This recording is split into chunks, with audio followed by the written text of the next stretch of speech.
Bonjour à tous, j'espère que vous allez bien. Je suis très contente de vous retrouver pour une nouvelle vidéo d'introspection. Vous êtes beaucoup à avoir trouvé ma chaîne après mon bilan de l'année 2020 et c'est vrai que je ne m'attendais pas à autant de vues sur une vidéo d'introspection, une vidéo aussi personnelle où je me livrais sur ce que j'ai vécu l'année dernière. Et ça m'a fait du bien de constater que c'était un espace bienveillant et que je pouvais faire ce que je voulais en fait sur cette chaîne. C'est un peu bizarre de dire ça, mais pour moi ça fait sens.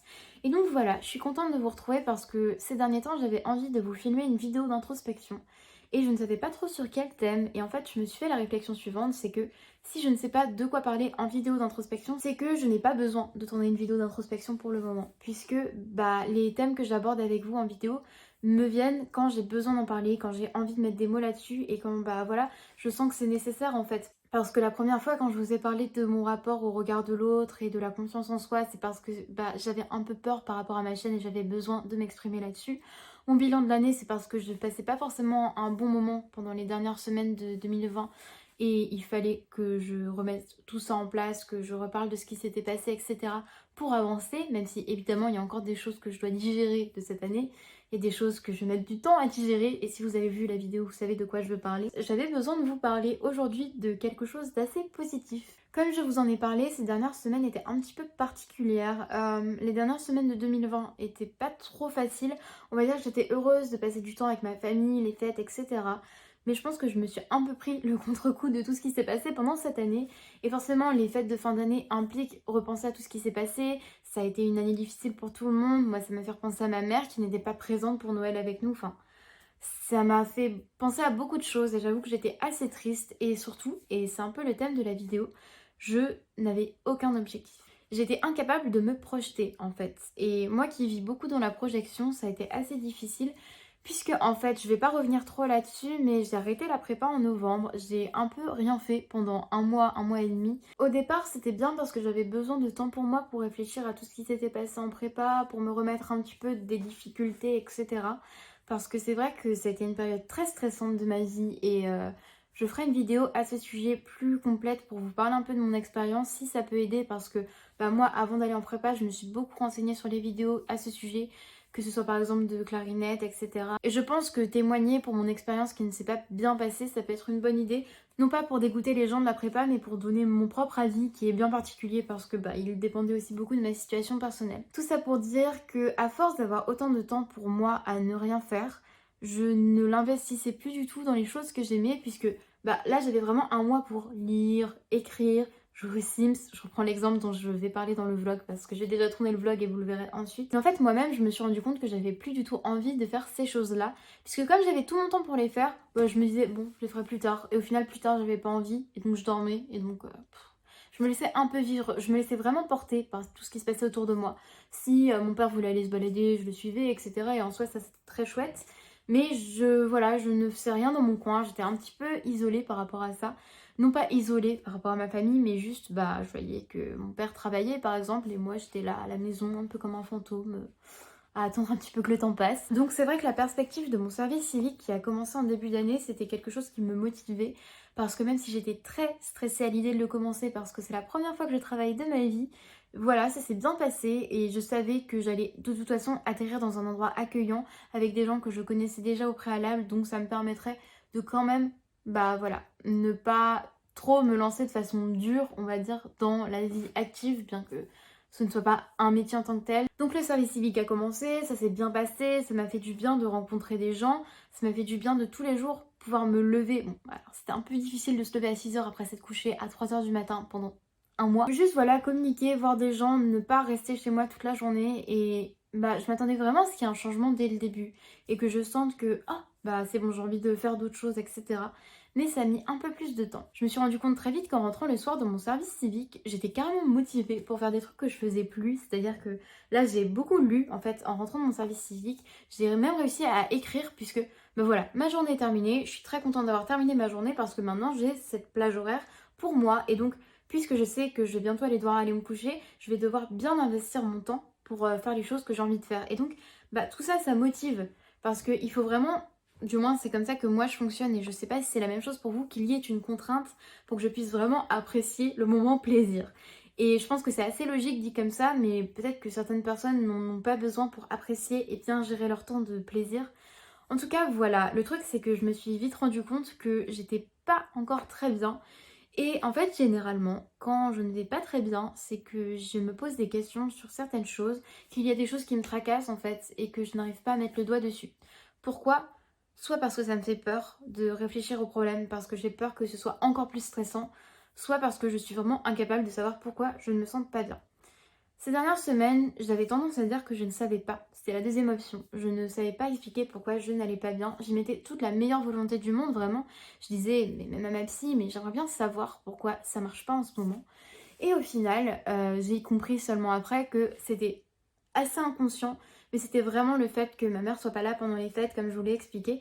C'est que certes, son absence se faisait sentir, mais ma tristesse par rapport à ça était quand même assez inconsciente, puisque quand je me sentais mal ou quand je pleurais, c'était pas à elle que je pensais directement, juste je me sentais pas bien.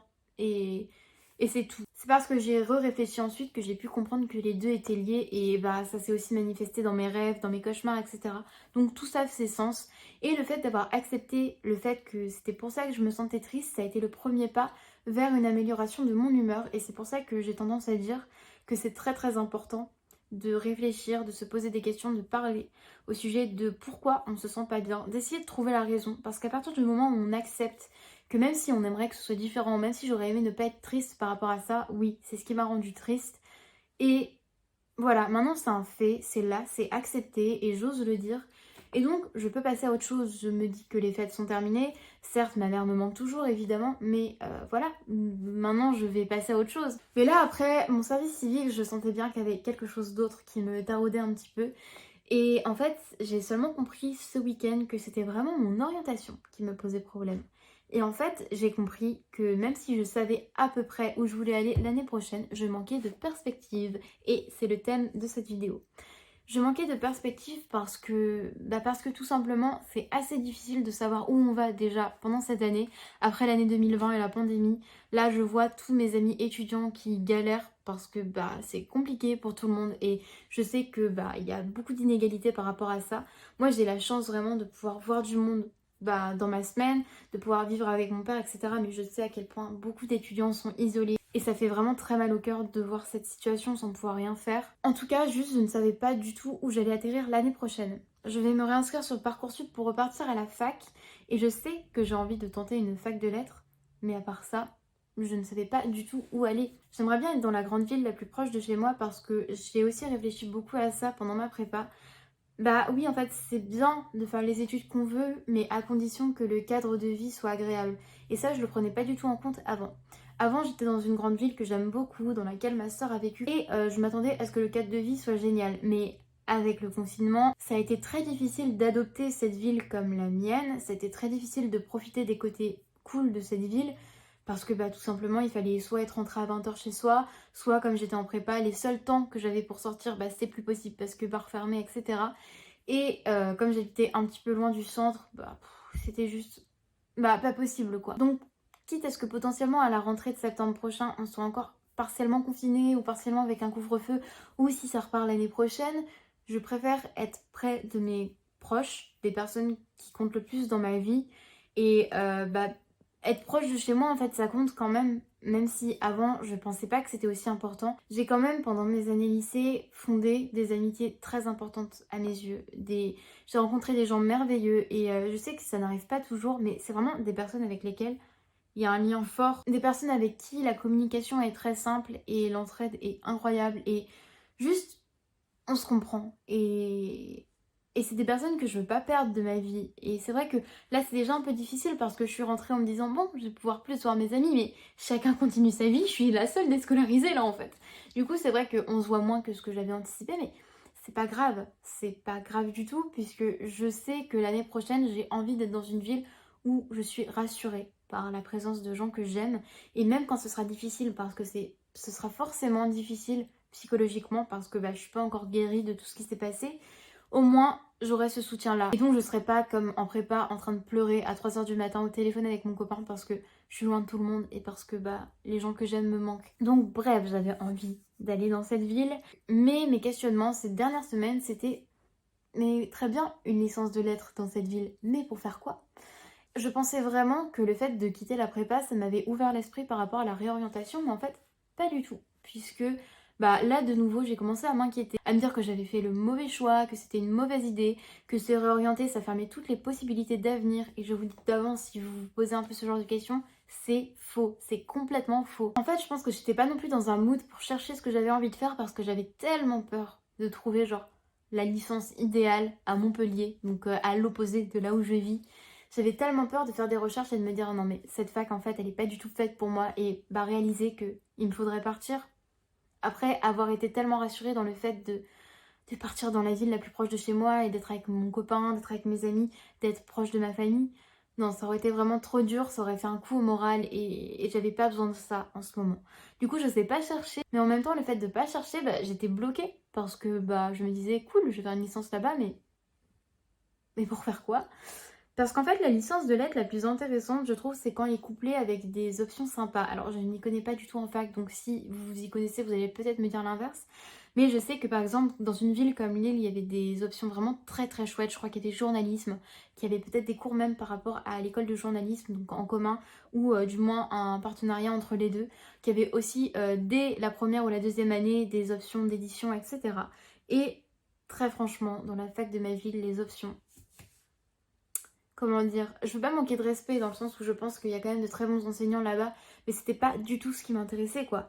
Et je me suis dit, mais si je veux faire une licence de lettres, j'aimerais bien trouver un métier parce que je n'ai aucune idée de ce que je veux faire plus tard qui m'intéresse. Et on en vient au problème, j'ai depuis toujours dans un coin de la tête, comme plan B, de me lancer dans l'enseignement et donc d'être prof, mais j'ai bien dit un plan B. Ma mère était enseignante, donc j'ai un peu baigné dans le milieu professoral, on va dire, dans le milieu enseignant, et j'ai côtoyé beaucoup de profs dans ma vie, j'ai eu des amis profs, etc. Et le truc, c'est que j'ai eu des expériences tellement différentes. Quand j'étais jeune, c'était un petit peu un problème pour moi parce que je voyais ma mère crouler sous les copies et parfois elle pouvait pas trop s'occuper de nous et on n'a pas du tout été pas élevés ou pas éduqués. Voilà, notre mère s'occupait quand même de nous, c'est ce que je veux dire. Mais j'avais un peu souffert du fait que parfois elle s'intéressait beaucoup plus à ses élèves qu'à nous, qu'elle pouvait passer des heures entières à écrire des mails à ses élèves pour le suivi pendant qu'on avait peut-être besoin de lui parler ou juste besoin de son attention. C'était pas vraiment sa faute dans le sens où je pense que chaque métier peut parfois être un peu lourd selon le nombre de classes qu'on a dans le cas du professeur, etc. Et donc j'avoue que j'avais créé depuis cette expérience une aversion pour le métier de prof. Non pas pour mes profs ou pour les profs que je connaissais parce que je les aimais beaucoup, mais moi, me visualiser prof, c'était le truc le plus déprimant de la Terre. Et encore jusqu'à récemment d'ailleurs. Et en fait le truc c'est que j'avais tellement de témoignages différents. J'avais certains amis profs qui s'y plaisaient carrément, d'autres amis de ma mère ou collègues qui eux me disaient mais Mathilde ne fais pas ça, tu vas tellement être déçue. Donc voilà, j'avais trop peur en fait de me retrouver avec des classes que je ne comprenne pas, ne pas avoir les bonnes connaissances pour donner des cours ou même ne pas me faire respecter. Mais en fait, je me posais des questions à 16 ans alors que j'avais pas du tout la formation pour. Et je m'imaginais déjà prof comme si ça allait arriver demain alors que dans chaque métier, on a besoin d'être formé. Et c'est aussi un truc que j'ai appris il y a pas longtemps, c'est débile, mais je l'ai seulement compris, c'est que en fait, c'est facile de se dire ouais non mais c'est pas fait pour moi, je m'imagine pas là-dedans, j'ai pas les compétences. Ouais mais sœur t'as 16 ans donc bon, enfin voilà c'est tout ce que je veux dire, c'est que forcément personne ne peut se projeter dans un métier super compliqué à 16 ans en se disant j'ai toutes les compétences pour. Enfin évidemment que non, on a besoin d'être formé. Et le truc c'est que malgré m'être un peu guérie de cette relation amour-haine avec le professorat, avec l'enseignement, c'était toujours pas ce qui m'emballait le plus quoi. Et je me suis dit mais j'ai commencé à me poser beaucoup de questions un peu dans mon inconscient sur où je voulais aller. Et je me disais mais est-ce que je ne veux pas aller là-bas rien que pour être avec mon copain? Ça c'était l'une de mes craintes. Je me suis dit mais en fait si ça se trouve je suis en train de saboter une nouvelle année, saboter mon avenir parce que j'ai envie d'être avec mon copain. Et ça c'était un crève-cœur de me rendre compte de ça. Parce que certes j'ai envie d'être avec mon copain, qu'on soit dans la même ville, etc. C'est l'idéal. Mais j'avais pas envie que ce soit la seule raison qui me pousse à rester là-bas. Et donc je me suis dit mais waouh, il faut que je me renseigne vraiment parce que là ça devient urgent, parce qu'il faut pas que je me dise que oh c'est pas grave, j'y pense pas et puis ça se trouve ça va bien se passer, parce que si c'était pour réaliser au bout de 2 mois à la fac que finalement je me serais plus à Lille ou à Paris, etc., ça, je m'en serais voulu. Et je pense que même mon copain préférerait que je sois dans une ville dans laquelle je m'épanouis par rapport à mes études plutôt qu'avec lui. Et c'est juste que j'avais trop peur que ce soit ça parce que j'avoue que j'en ai un peu parlé autour de moi avec mes proches. Et c'est aussi la question qu'on m'a posée, c'est t'es sûre, t'es certaine que tu veux aller là-bas pour toi et pas pour les autres, pas pour ta meilleure amie, pas pour ton copain, etc. Donc ça c'était ma crainte. Et au final, je me suis posée, j'ai réfléchi et je me suis dit, c'est la merde, je ne sais pas où je veux aller et c'était trop stressant. Et je me refusais d'y penser parce que j'avais trop peur que ça vienne justement paralyser tout ce que je faisais en fait, paralyser mon service civique, paralyser la confiance en moi que j'ai en ce moment, un semblant de confiance en moi. Et en fait, ce week-end, j'ai passé un super week-end et vous le verrez en vidéo ce week-end justement. Et j'ai un peu discuté avec mon père pendant qu'on faisait une randonnée parce que je me rends compte que beaucoup de mes introspections fonctionnent quand je marche et c'est aussi pendant mes marches et mes randonnées que j'ai eu par exemple des idées d'histoire et d'ailleurs il y a un lien. Et en fait il m'a parlé de développement personnel parce que lui c'est ce qu'il pratique vraiment beaucoup depuis quelques temps et il m'a dit que dans les podcasts notamment qu'il écoute on lui conseillait de repenser à ses rêves d'enfant, les trucs qu'il s'imaginait faire ou les trucs qu'il faisait, c'était ses passions enfant en fait, et se demander si au final son rêve ne se cacherait pas là-dedans. Et j'ai trouvé ça tellement intéressant parce que lui il m'a donné un exemple personnel, lui qui a un métier tellement différent de son rêve d'enfant. Et du coup c'était vraiment un bon exemple et je me suis dit tiens c'est intéressant de réfléchir à cette question, qu'est-ce que je voulais faire quand j'étais plus petite. J'ai cherché, j'ai rien trouvé. Et j'ai aussi dit à mon père que c'était bien beau, mais que moi personnellement, à 18 ans, je n'avais aucun rêve. J'ai l'impression de ne savoir rien faire, je vous l'ai dit en début de vidéo et ça fera l'objet d'une autre vidéo d'ailleurs. J'ai pas de passion en tant que telle, dans le sens que je ne fais pas d'instrument de musique, je ne fais pas de sport. Il n'y a pas de choses dans laquelle je m'épanouis suffisamment pour vouloir en faire mon métier. Sauf une chose que je ne m'avouais pas, une chose que je n'assumais pas. Et c'est quelque chose que j'ai réussi à accepter hier. Donc au moment où je vous parle, on est lundi. C'est quelque chose que j'ai accepté hier, donc dimanche. Et en fait, j'ai réalisé que l'un des rêves que j'avais vraiment enterré, parce que je me disais que c'était pas possible, que c'était pas aussi simple, et c'est très dur d'ailleurs, c'est vraiment le métier d'écrivain. Je sais, c'est compliqué. La situation des auteurs en France est vraiment catastrophique et je vous conseille beaucoup de vous renseigner sur ce sujet si ça vous intéresse grâce à Samantha Bailly qui est une autrice formidable et qui milite beaucoup pour les droits des auteurs en France. Mais ça a toujours été mon rêve. Les seules fois où j'ai ressenti un épanouissement total, complet en faisant une activité, c'était en écrivant. C'était en m'investissant sur des projets. C'était en écrivant les histoires que j'avais envie d'écrire depuis quelques temps. C'était incroyable. Et je ne sais même pas si je suis assez légitime pour dire ça parce que je ne suis jamais allée au bout d'un projet. J'avais plein de projets quand j'étais plus jeune et c'est passé par toutes mes passions de l'époque de littérature, que ce soit dystopie, science-fiction, young adulte, etc. J'ai écrit un peu de tout et j'ai même écrit de la fantasy l'année dernière pour vous dire. En fait à chaque fois je stagne et j'arrive pas à finir parce que je m'arrête au bout de 35 000 mots et il y a toujours un truc qui fait que j'arrête. Mais voilà, en fait, le truc, c'est que malgré tout, c'est un truc qui m'a toujours accompagnée, un truc que j'ai toujours pratiqué aussi, parce que même quand je n'écrivais pas de romans ou pas de nouvelles, etc., j'écris très régulièrement des chansons, ce qui est bien différent évidemment, mais qui me permet quand même de m'épanouir et de m'exprimer d'une certaine manière.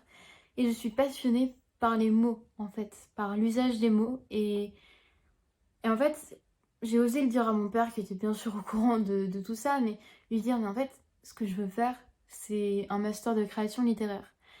Et j'avoue que le dire, je me souviens, c'était hier, mais le moment de le dire, ça m'a vraiment soulagée d'un poids, vous n'avez pas idée. En fait, le truc, c'est que je suis pas mal de youtubeuses, donc anglophones ou pas, qui ont fait ce genre d'études. Donc moi, je pense notamment à, je prononce peut-être mal son nom, car je ne sais pas vraiment exactement comment ça se prononce, mais c'est Shailene Wright, je pense.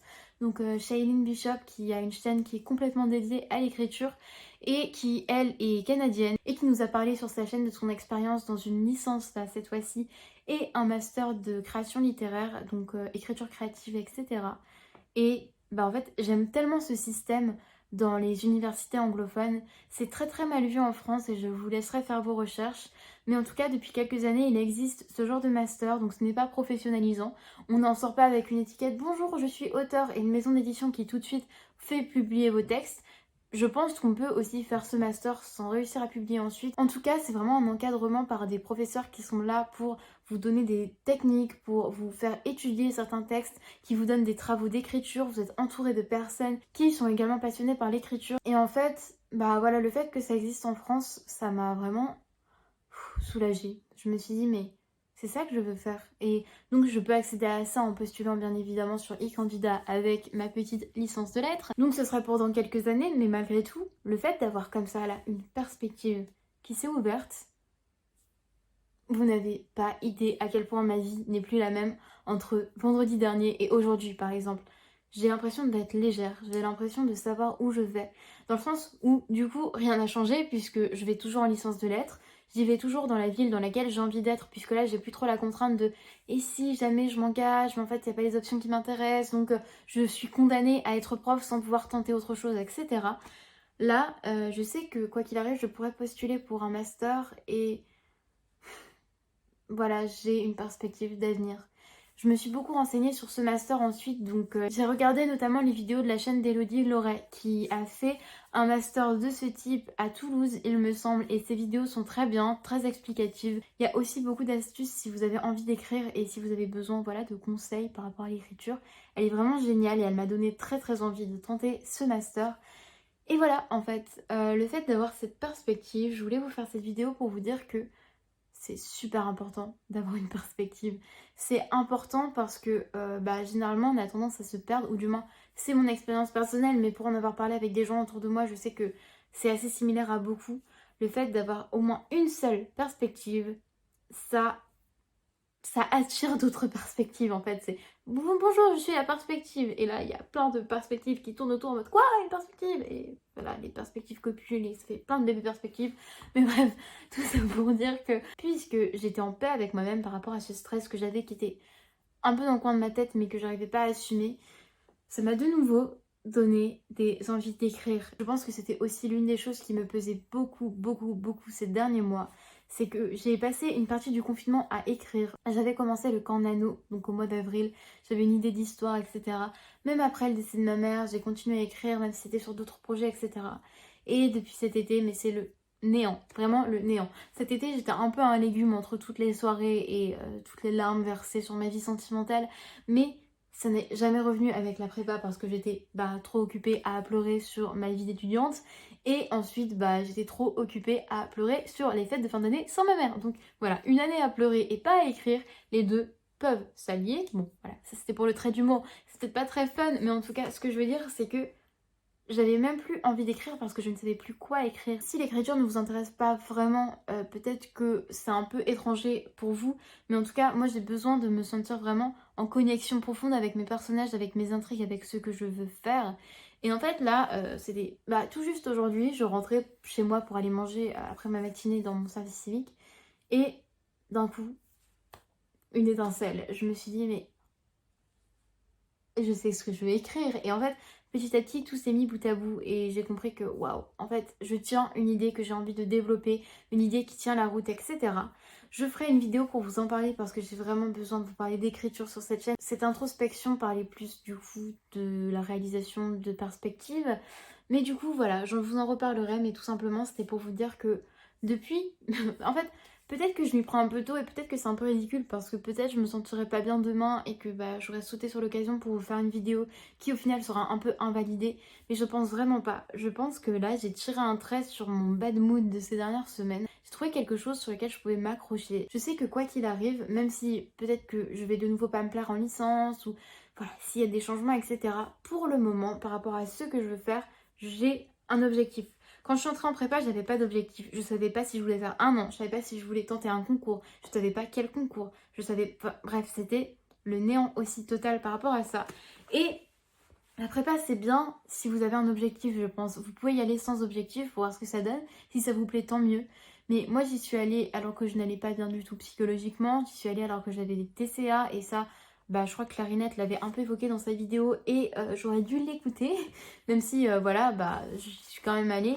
Et donc, tout a été fait dans l'optique que je ne puisse pas m'y plaire. Donc, moi à moi, hein, c'est pas les gens qui m'ont imposé, c'est pas les gens qui m'ont dit, toi, tu ne feras pas en prépa. Mais voilà, le fait de pas en plus avoir d'objectif derrière, c'était juste pourquoi je m'affiche ça, quoi. Et j'avais pas envie de repartir dans ce genre d'attitude, dans ce genre de pensée négative, parce que là, le service civique, ça se passe bien, j'ai des heures convenables, j'ai du travail intéressant, j'aime être avec les élèves, etc. Mais j'avais pas envie de me dire, Mathilde, tout ça pourquoi en fait? Tout ça pourquoi? Pour aller dans une licence qui t'intéresse pas à la rentrée?